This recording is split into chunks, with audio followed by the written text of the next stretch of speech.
ఈ విశ్వం నడవడానికి ఓ నియమం ఉంది. ఎప్పుడైతే ధర్మానికి హాని కలుగుతోందో, అధర్మం పెరిగిపోతోందో, అప్పుడు ఆ సమతుల్యతను కాపాడటానికి ఒక దైవశక్తి అవతరిస్తుంది. ఇది కేవలం ఒక నమ్మకం కాదు, విశ్వవ్యవస్థకు కేంద్రమైన ఒక గొప్ప వాగ్దానం. సరే, ఈరోజు మనం ఆ వాగ్దానం వెనుక ఉన్న అద్భుతమైన కథను తెలుసుకోబోతున్నాం. భగవద్గీతలో సాక్షాత్తు శ్రీకృష్ణుడు చెప్పిన మాటిది. నిజానికి విష్ణువు 10 అవతారాల వెనక ఉన్న అసలు రహస్యమిదే. సింపుల్గా చెప్పాలంటే, ఎప్పుడెప్పుడు ధర్మం అంటే సరైన నడవడిక దెబ్బతింటుందో అప్పుడు నేను సాధువులను రక్షించడానికి, దుర్మార్గులను శిక్షించడానికి, మళ్లీ ధర్మాన్ని నిలబెట్టడానికి ప్రతి యుగంలోనూ పుడతాను అని ఆయనే స్వయంగా చెప్పాడు. అయితే ఈ మాట వెనుకున్న అసలు అర్థమేంటి? ధర్మానికి ప్రమాదం వచ్చినప్పుడు సృష్టిని కాపాడటానికి ఏం జరుగుతుంది? ఆ దైవిక జోక్యాలు ఈ విశ్వాన్ని ఎలా తీర్చిదిద్దాయి? పదండి ఇప్పుడు తెలుసుకుందాం. ఈ కథను పూర్తిగా అర్థం చేసుకోవాలంటే ముందు మనం హిందూ కాస్మాలజీలో టైం కాన్సెప్ట్ గురించి తెలుసుకోవాలి.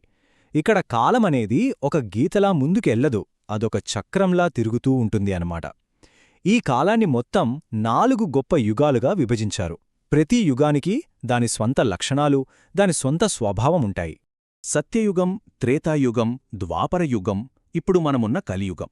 మనం ఈ యుగాల ప్రయాణంలో ముందుకు వెళ్తున్న కొద్దీ ఒక చాలా ఇంట్రెస్టింగ్ విషయం గమనిస్తాం. అదేంటంటే, కాలం గడిచే కొద్దీ ధర్మానికి ఎదురయ్యే ప్రమాదాల తీరు కూడా మారుతూ వస్తుంది. మొదట్లో సృష్టికే ముప్పు వాటిల్లితే రాను రాను ఆ పోరాటం సమాజంలోని అవినీతి వైపు ఎలా మళ్ళిందో చూద్దాం. సరే, మన ప్రయాణం సత్యయుగంతో మొదలవుతుంది. ఇది అన్నింటికన్నా మొదటిది, అత్యంత స్వచ్ఛమైన యుగం. ఇక్కడ ఎదురైన ప్రమాదాలు కూడా మామూలుగా లేవు, ఏకంగా విశ్వం పునాదులనే కదిలించేంత పెద్దవి. అందుకే వాటిని ఎదుర్కోవడానికి దిగివచ్చిన అవతారాలు కూడా ఆదిమ శక్తికి రూపాలుగా నిల్చాయి. మొట్టమొదటిది మత్స్య అవతారం. కథ ఏంటంటే, ఒకవైపు మహాప్రళయం ముంచుకొస్తోంది, ప్రపంచం మొత్తం నీట మునిగిపోయే ప్రమాదం. మరోవైపు హయగ్రీవుడనే రాక్షసుడు పవిత్రమైన వేదాలను దొంగిలించి సముద్రంలో పడేశాడు. అంటే జీవంతో పాటు జ్ఞానం కూడా ప్రమాదంలో పడింది. అప్పుడు శ్రీమహావిష్ణువు ఒక భారీ చేప రూపమెత్తి వైవస్వతమనువు పడవను సురక్షిత ప్రాంతానికి నడిపిస్తూ జీవరాశిని, వేదాలను రెండింటినీ కాపాడారు. ఇక రెండవ అవతారం కూర్మావతారం. దుర్వాస మహర్షి శాపం వల్ల దేవతల శక్తి అంతా పోయింది, అమరత్వం కూడా పోయింది. దాన్ని మళ్లీ సంపాదించాలంటే ఒకటే దారి, పాల సముద్రాన్ని చిలికి అమృతాన్ని సాధించడం. కాని మందర పర్వతాన్ని కవ్వంగా వాడదామంటే అది సముద్రంలో మునిగిపోతోంది. అప్పుడు విష్ణువు ఒక పెద్ద తాబేలు రూపంలోకి మారి ఆ పర్వతాన్ని తన వీపుమీద మోశారు. దేవతలు, రాక్షసులు సముద్రాన్ని చిలకడానికి ఆయనే ఆధారమయ్యారు. ఆ తర్వాత వచ్చింది వరాహ అవతారం. హిరణ్యాక్షుడు అనే ఒక రాక్షసుడు ఏకంగా భూదేవినే అపహరించి విశ్వసముద్రం అడుగున దాచిపెట్టాడు. ఇంక సృష్టి మొత్తం అల్లకల్లోలం. అప్పుడు విష్ణుమూర్తి మహాశక్తివంతమైన వరాహ రూపంలో, అంటే పంది రూపంలో అవతరించి సముద్ర గర్భంలోకి వెళ్లి ఆ రాక్షసుని సంహరించారు. తన పదునైన కోరలమీద భూమిని మళ్లీ పైకి సురక్షితంగా తీసుకువచ్చారు. ఇప్పుడు కథ చాలా ఆసక్తికరంగా మారుతోంది. తన తమ్ముడు హిరణ్యాక్షుడు చావుకి ప్రతీకారం తీర్చుకోవాలని హిరణ్యకశిపుడు ఘోర తపస్సు చేసి ఒక అసాధారణమైన వరం సంపాదించాడు. అతన్ని ఇంట్లోగాని, బయటగాని, పగలుగాని, రాత్రిగాని, మనిషిగాని, జంతువుగాని ఏ ఆయుధంతోనూ చంపలేరు. ఒక రకంగా చెప్పాలంటే అతనికి చావే లేదు. మరింతట అజేయమైన అహంకారాన్ని ఎలా అంతం చెయ్యాలి? అందుకే విష్ణువు నరసింహావతారమెత్తారు, సగం మనిషి, సగం సింహం రూపంలో. సరిగ్గా సాయం సంధ్యా సమయంలో ఇంటి గడప మీద ఎలాంటి ఆయుధం లేకుండా కేవలం తన పదునైన గోళ్లతో హిరణ్యకశిపుణ్ణి సంహరించారు. చూశారా ఆ వరాన్ని ఎంత అద్భుతంగా అధిగమించారో? సరే, సత్యయుగం నుండే మనం ఎప్పుడు త్రేత, ద్వాపరయుగాల్లోకి అడుగుపెడుతున్నాం. ఇక్కడ ప్రమాదం స్వరూపం మారుతుంది. ఇక పోరాటం సృష్టిని కాపాడటం గురించి కాదు, సమాజంలో క్షీణిస్తున్న నైతిక విలువలు, దుర్మార్గపు రాజుల మీదకు మొళ్లుతుంది. అంటే పోరాటమిప్పుడు భూమిమీద, మనుషుల మధ్య మొదలైంది. ఇది బలిచక్రవర్తి కథ. ఆయన చాలా గొప్ప దాత, కాని అహంకారంతో ముల్లోకాలను ఆక్రమించుకున్నాడు. ఆ గర్వాన్ని అణచడానికే విష్ణువు వామనుడిగా, అంటే ఒక పొట్టి బ్రాహ్మణ బాలుడు రూపంలో వచ్చారు. వచ్చి ఏమడిగారనుకున్నారు? కేవలం 3 అడుగుల నేల. బలిచక్రవర్తి నవ్వి సరే అన్నాడు.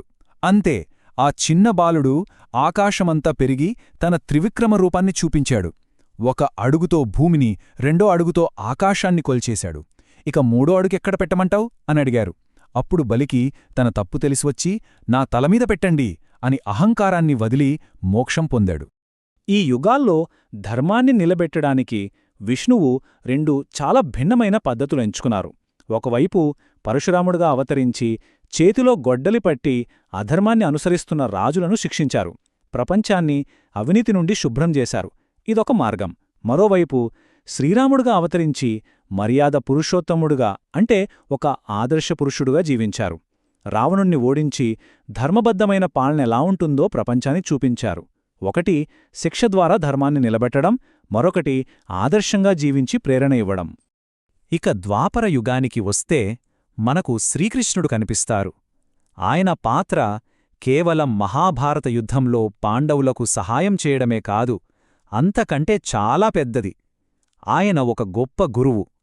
మానవజాతి మొత్తానికి జీవితాన్ని ఎలా జీవించాలి, మన కర్తవ్యమేంటి అని చెప్పే భగవద్గీతను అందించిన దైవ మార్గదర్శకుడు ఆయనే.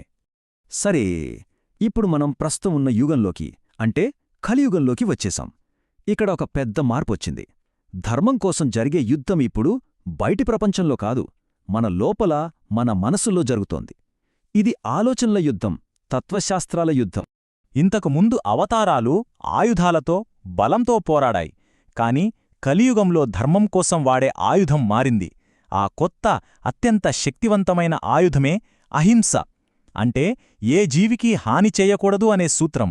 మన లోపల ఉన్న బాధము, అజ్ఞానాన్ని, క్రూరత్వాన్ని జయించడానికి ఇదే సరైన మార్గం. కలియుగంలో మనుషులు లోలోపల కుమిలిపోకుండా సరైన దారిలో నడవడానికి విష్ణువు గౌతమ బుద్ధుడిగా అవతరించారు. ఆయన కరుణ, శాంతి, సంయమనం అనే మార్గాలను బోధించారు. మనసులో ఉన్న దుఃఖాన్ని దాటి జ్ఞానోదయం పొందడానికి దారి చూపించారు. అయితే కలియుగంలోని చీకటి ఎప్పటికీ ఉండిపోదు. పురాణాల ప్రకారం ఈ యుగం చివర్లో కల్కి అనే అవతారం వస్తోంది. ఆయన ఒక తెల్ల గుర్రం మీద చేతిలో మెరిసే ఖడ్గంతో వస్తారు.